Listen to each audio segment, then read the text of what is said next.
كفيني ولا أقول الناس نما قطع برات الرانود سجل الرول كافتني إن دبتنا أما ما كي ركون نتراكم نراكو لما دكتور تنو قافة شو قبل إتفيدي ركون تكو أكو مخامي يو جولة تيجي تنا بيرول سنتي نيمبيها رجندوم مان كابدو أمانتين كابدو إنت لو كتا أقول تكو غوتوجي السلام عليكم سبونا كين جالس أكم نجا فيادا جتيتما أكم نجا أدرا بيس تنجرا إسرتين ديبيا نجرامي حالا كناتي مالي في بكبرا بكهدو ديم أما جولين كومي راقب دي جولين كومي أداد راقب دي نيمبيها كومي خنا في الدي جولة تنافس نيمبيها ركون جولة تنياتي ركون ما كيدون هدو ببون تيك توك سيجوبو هاتاتو وانا داد ما كي ردولو هاتاتو الربا داد ربا بالغي ها فجدمو هاتاتو ما كي يرد ديبني نار أكوني كنا أقول ديبني إسيني لين خالد داغيسير هيرو مرجع ربنا جا ولد تعبدو جولة تنياتنا في سيدو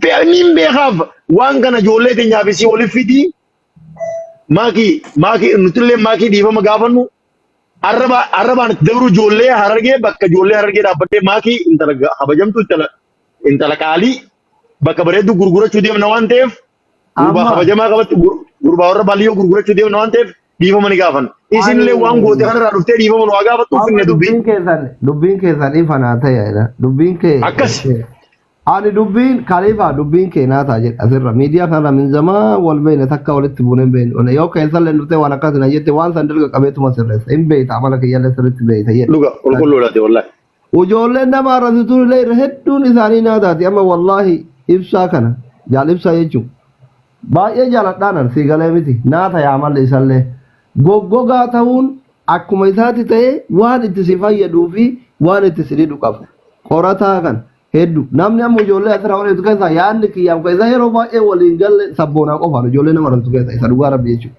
Maaliif sabboonaan akka warra poolitikaa kana dubbii jallisa daayirektii kan akkana jedhu waan ta'eef si galee ina ammaani waan isin waan makiinatti himtanirraa takka hin fudhaa abbummaa fudhaa takka mootu isinii gaafadha feetuu hin deebifti feetuu hin dhiifti jechuudha. Taan fudhu maali? Tawaayee gargaarsatiin wal qabatee jiru gargaarsa makii irraa barbaachisu waan makii godhuu qabdu everything feetu isiin bakka jirtutti feetu bakka isiin hin jirretti bakka makii bu'ee difeensi godhuu hin danda'a jechuudha. Kavar godhuu afaan ingiliffaatiin biyya keessaniitiin waan isii barbaachisu irraa kavar gochuu hin danda'a. Kana yoo kanammoo afaan qofaan osoo hin taane hin beektan na jala ooltan hin argitan jechuudha. Nama filatuu miti si galee miti. hin beeytanillee homa makii barbaachisu akka Oromootis akka Harargeettis kabar irraa gochuu danda'a. Amaana irraa godha waan irraa gabbaa namni irra dawwalame. Taakka kana akkasi qabadha. Isa mootu mana ijoollee teenatti irra deemtee haa dubbiftu. Ibsaa keenya akkami, sabboonaa keenya akkami, qorataa keenya akkami, kaliifoo keenya akkami jettee haa dubbiftuu kanaafi waan akkana aana fiduu dallafaa ka'anii ijoollee teessan tanarraa hin fagaatinii aana reeffatti aanaa komii akkana sirraa qabanii akka namni wajjin jiru wajjin nyaatu wajjin dhugu namni wal dhaga'u itti tokkotti itti isinii hima waan biraa wanni barbaadan qabdanii.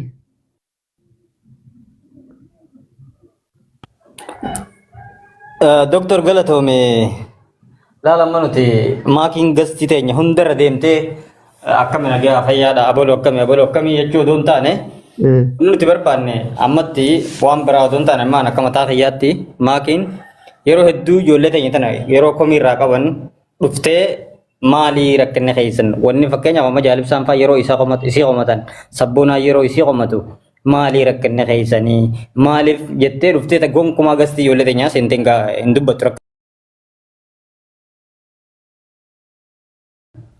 Amma yoo ani akka kiyyaatti namni na olii jiraa jee yaadu anis nama olii jee yaadu akka mataa kiyyaatti beeka. Garuu ammoo maal fakkaata isin tun qorata obsi asli Galatoomi ulfaadha ammoo wanni ati jette tuni tanuu fudhatamtu jira tanuu fudhatamne jira akka amma jechuun jirtu kana as fidiiti asirratti itti nuyi khaliifaan buusina warra khaliifaa buuftan nu dhaga'uun siitu amma chumaa dhaqee jechuun qaaluma keetis godhuun numa Harargee as jiru kana dhaga'uun asumaa nu dhufu namni as nuun akkasi dhufne achitti tunu amma dhuftu amma dhuftu Amma waan akkas kun abbaa biyyaa as jira abbaa biyyaa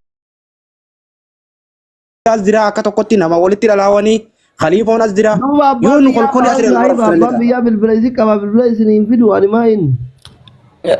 doktor amma maakiin gabaabduutti as dhufu qabdi irra maakiin as dhufu qabdi gabaabduutti doktor Akkana goona ka. Mee ogutaka qorata dhiifama walillee kabajaatu maa soida. Waa goona. Koi asli ati amma fakkeenyaaf waa hunda ni goosisaa jette sa waa hunda ni goosisaa jette. Ati ijoolleen tajaajilanii fi isiin Akka itti himaa jedhee bara. Waa hunda hin jenne. bar jette ayyee rakkoon qabu. As koottu geestii tanarra jechuun hin dadhabde ammaati. As fidu. Isaanitti hima malee goosisuu hin danda'u. Dhufuu mirga qabdi yoo na diddellee humna hin qabu jechuudha. Salaam Taanoo alaikum kamiin doctor. goosisire. Abbaa biyyaa waliin galaa koy. Labbada gutu kame amala le doctor. Badaa ijoolleen No sabona sabona dhaggeeffadha amma gaafii teessan bara walillaa ku jirtan isin geessii teessan irra dhufuudha moo uummata Harargeetiif sagalee haa taatudha gaafii lameen tan raata qabadha. rakkina keenyatti mannaa bakka kana asaa dhuftu Miidiyaa asitti manna irra baanee rakkina hoomachuu jirraami as dhufteen hojii haasa'uu danda'uu qabdi kaa maali? Sabona laala ibsaa dhaggeeffadha haa.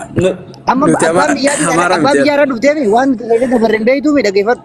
Laal gaafii Waan qaba lakkii sabona guyyaa dhaggeeffadhu.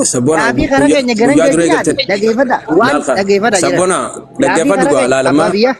Abbaa biyyaa obsi dhaggeeffadhu. Yeroo takka takka mirga qabna nuti ishee dhaggeeffadhu. namni abbaa biyya irra muutu goote sirraa fuudhan maayikii wanni maaligaa buleteera sirraa fuudha. Dara irraa fudhu dhaggeeffadhu. Asli dhagee amala miidiyaattis ni beekta. Jarri kun yeroo nuti dubbannu as hin jiranii arra dhufan takka je. Lammata immoo gaafii nun gaafatinaati. Waan nuti yenne fida as godha miti yoo naa dhuftu kuma asli kanatti asliinis feemasa isinis feemasan talateenya nu wajjin haasa'uu danda'u qabdi. Maal rakkoo qabu? Aan akka isin waliin xiqqeessineef dhufe bara. Waliin xiqqeessin bakka jirtutti Laal sabona dhaabbata ammalaa. Daa'ima xiqqoo lafaa ol dhufaa jirtu. abbaa biyyaa simeenaa fi asli hojjaa obsaamee jiru. Saniif addaa isin qabuu dhufe bara waan biraatiif hin dhufne. Laal asli keenya dhaggeeffadhu. Nuti hogguu lollu malee garaa illee akka uumaa hin qabne hin beektu. Isiillee akka jibbaa hin qabne ni beektu. Kaliif horoo nama jaallattu hin qabdu. Jibbaa walii namuma kamuufuu jibbaa hin qabnu. Garuu ajandaa isii kaafneemi. Atis dhufte feemasa nama isiirra feemasaatti malee isii Nama gaji. feemasaa miti nama dhuunfaa tokko. Waa'ee feemasa Koy nama dhuunfaatti ta'e rakkoon qabu bara. Manni kun siitaa hara ta'e isiin ajisaa miti. Afaan Oromoo ijoolluma Oromoo babbareedduu tanaa hojii haasawti isinis karraa dhalatte atis abbaa keeti kadhale isinis intalateeti nutis obboleeyyansiiti. Nu hanga kanaa hojii haasawuu dandeessi asirra dhufte fidiiti kootumaa qidiyya jeeni asirra teenye naamsaan. Abbaa isiiti intaliti maal isinitti balleessitee isiniin jedhee bara ishii egaa akkasin naa kennitan. Maal balleessi? Imanneetii dhufuu qabdi jenne doktor as nu godhatu jenne barreeffamaa wajji waan isiin balleessinatti himadhaa ana badii fudhataa isiniin jedhee bara. Waa irraa dheessaa jira. Akka Harargee Oromoo miliyoona 70 tun makiin nutti balleessite badii isiin fudhan yeroo kamuu wallahi nama gaafa toltee nama jala mataa qabatee gaafa rakkoo namarraa dheessu. Akka nuuftu feenaati fidi. Anuu abbaadhaan natti himadhaa badii isii ana fudhataa isiniin jedhe. doktor ati abbaadha garuu asitti waliin abbaa fi intala waliin dubbisuu barbaanna nu dhiyeessisin jenne Amma isin barreeffamaa abbaa wajji fi intala mana tokkotti qabdaniitti cuftanii walirratti hawaalaa buusisuu barbaade uummata dhiisa haraama akkana dorroo akkanaa kana dhiisa wallaahi. Laale akkamta laal. Amma waa kana dhaggeeffadha. Takkitti qofa dhaggeeffadha. Wallaahi billaahi ani kan dhugaa rabbi jechuudha.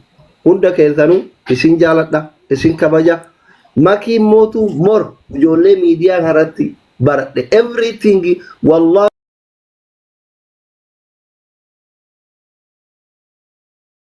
Mana keenya haa dhuftu gaafii irraa haa qabna haa dhuftu yoo itti fakkaate haa haftu yoo itti fakkaate sun dimokiraasii mirga isiiti.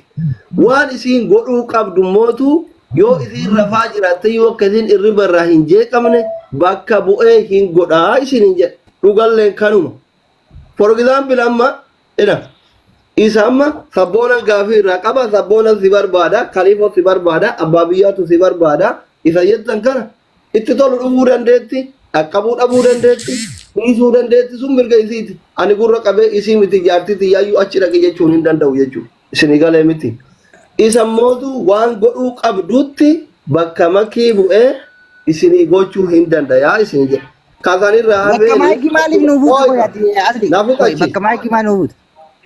Latiin finish habita turis. An dubbii makabbaneessuu malee dhiisuullee danda'a bar. Rakkoo miti hin deema rakkoo miti. Isintu tokko isintu argee wal faamaa jedhallee hin baa rakkoo miti dhiisuu. Akka isin waliin xiqqeessineef waliin arrabsineef dubbii gabaabsuu barbaadetti malee no problem. Dhugaadha isin dhiiga tokko foon tokko ilmaan abbaa tokkooti anaan ilmaan adeerraniiti no problem akkattillee afaan isin beektan illee nama jalaa bu'aasni faaraa miti. Wal kabanya wal jaalanna obboleewwanii waliif haa abboomnuu jechuu barbaadetti dubbii kiyya akkasitti fudhadha. Lakkii dhimmi makkeetiif dhimmi kenna isin ilaallatu yoo jettanillee nama isinitti aaru miti galatoomaa jedheetuma isin biraa deema. Borus iftaanis har'as kana boodas obboleewwan kiyya. Ayyee mee Khalifa dubbadhu abbaa biyyaa dubbadhu itti aanee dubbanna nuti illee mee obsa.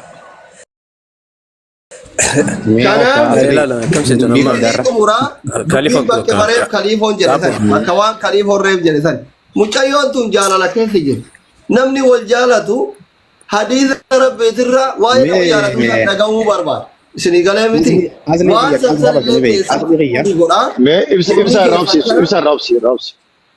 Komiin keessan kun amma yeroo natti hin fakkaatu waan akka nama jaalatee argee tokkotti jaalala keessa darbee tokkotti akka doktora jaalalaa tokkotti komiin keessan kun illee yeroo natti hin fakkaatu gizee ija siyaasatti ilaalu.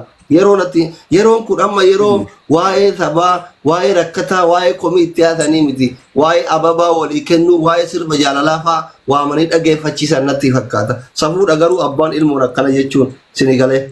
Kara kana Yoo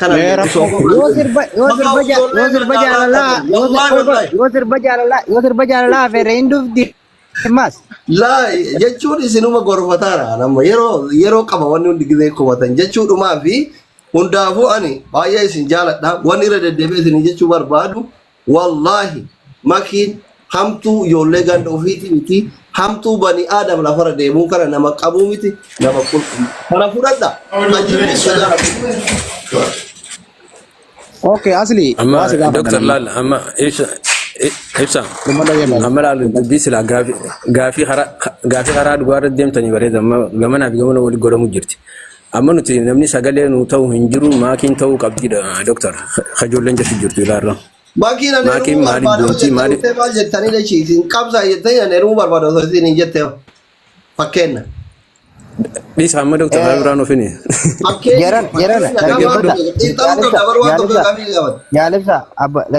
Jaalibsa abbaa biyyaa qorata Khalifa nuti qubna garii dubbachuu barbaanna qubna garii haasofna dhaggeeffadha ayi akkasitti wal yaa galu.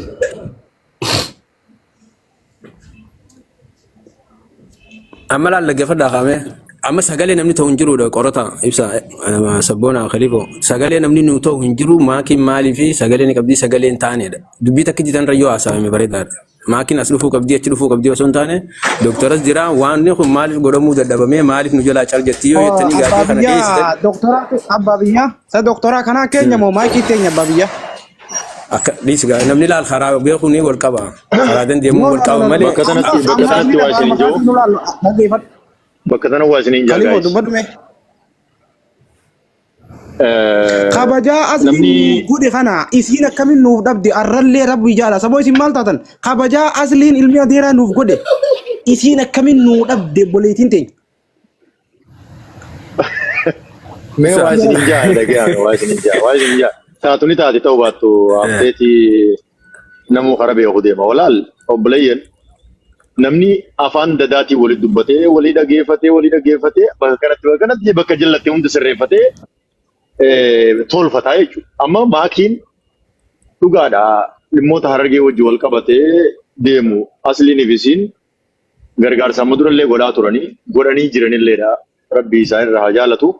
Amma immoo komiin nuti qabnu komumaa lameeniin an dhiyeessisanii amma immoo qabsaa'ullee yoo taate gargaarsallee yoo taate keessaan ture muciyoon tuni amma dhugaa rabbii dubbachuuf wallaahi amma deebisaa nuti irraa eeggannu kana dhuftee nuun kennitu maal jennaan intala dubiraa tan heerumaaf akka isin jaalla gurbaa namaatti ibsachaa jirtu kana miidiyaa irratti ni agarraami waan nuti akka isiin irraa barbaaddu kana dhuftee nuun jettu wayii bada malee nuuf hin jettu naamana waan gale beekuun dhiirummaadha waan tahuu deemu beekuunis dhiirummaadha laali ijoollee teenya ijoolleen harargee silaa isin bira taa'eetiin isin bohaarsuu qaba ulillee dhufeetiin isin bira taa'a namni tokko gaayis afaan dhugaa rabbi isinitti dubbadhu intalti dubiraa takka hanga heerumtee jaarsaa wajjin siree irra bultee ganama bishaan hawuu waan dhiqattu ifuun beektu warra isaaniitu hin beektu naamana waan kana waan hiiqe waan amma nuti irraa barbaannu takka dubbadhu dubbataa turtanii mee qofa kanii Khalifo. ayyee Khalifo. ayyee dubbadha Khalifo. yoo Adeero laalama. Feetan as na qaba, feetan achi na qaba. Rakkoo miti. Garuu immoo waa'ee jaalalaa dhiisaati. Mijiyyoon kaayeroo jirti. Miidiyaa irra namni akka wajjin itti iyyaa jiru jaalala jee. Amma nuti wanni barbaannu as fiduu hin dandeeysan moo hin dandeeysan? Hin dandeenyu jaati waliif galla. Si galtee? mee asli waan naa gootu Khalifoo jala bilbila kaasii dhaabisiin bilbila irratti faa Waa'ee turte jaalala mukaati. Sabboona Khalifo abbaa biyya horata ibsa amma waan gootan mucattiini jaalala keessallee haa jiraattu harargellee haa taatu oromollee haa taatu homa feete haa taatu isiin I think abbaa fi haadha isiitti aansee namni isiin itti dhiyaattu anatti fakkaata. Ayyoo dogoggoruu baadhe isinillee ima beeytanii. ni beeyna intala ta'e Komii keessan kana isinii gaafadha. Amma jechuun gabbu'ee addi kamisa boqonnaadhaan biraa xiqqoo booda waan jimaa shashaqqaleetiin hin gizee ka'e doolaara 50 gizee koofiyaa gugguradhee ka'ee hin dhufti isiini yookiin wakiifaa waliin ba'uun mala naamusumaan aboo ijoollee teessan gurguddaa hanga xiqqaatti akkana jedhani karaa keessatti illee gaazexirrallee dhaqee rakkummaa mucoo tanaa maali jedhee gaafadhe waan akkana sirraa qabani jedheeni akka isiin dhuftuufi waan isiin jettullee hin gaafadha. Guyyaa itti nuu qabdanii borufa iftaan fa'aatti deebii isirraa argadhe abbaanatti dhiyaatu keessan isinitti himee itti isinii qabne isin araarsinaa dubbii makii amma asumaan asitti dhaaba dhugaa rabbii bakka gara mana nyaatanii shi kanuma barbaanna bakka arrabsullee dhiisaa komachullee dhiisaa ayyi qaataallo malfii isinitti hima hin dhufa jettu akka isiin dhuftu mana isiin dhuftu hin dhufu jettu sababa gahaa wajjin maaliif akkan dhufne mana barbaadde dhayxeetiniin mana mililikillee azaaba keessallee wajjin dhayxee gaafannu isinii walitti isin fida promise ka dubbii dhiirummaa isinii ta'am akka jabaannuta galatu annaatee nagaan tura. Eta doktor galatoomi Sabboon asirra maal jedhu? kanuma Eh,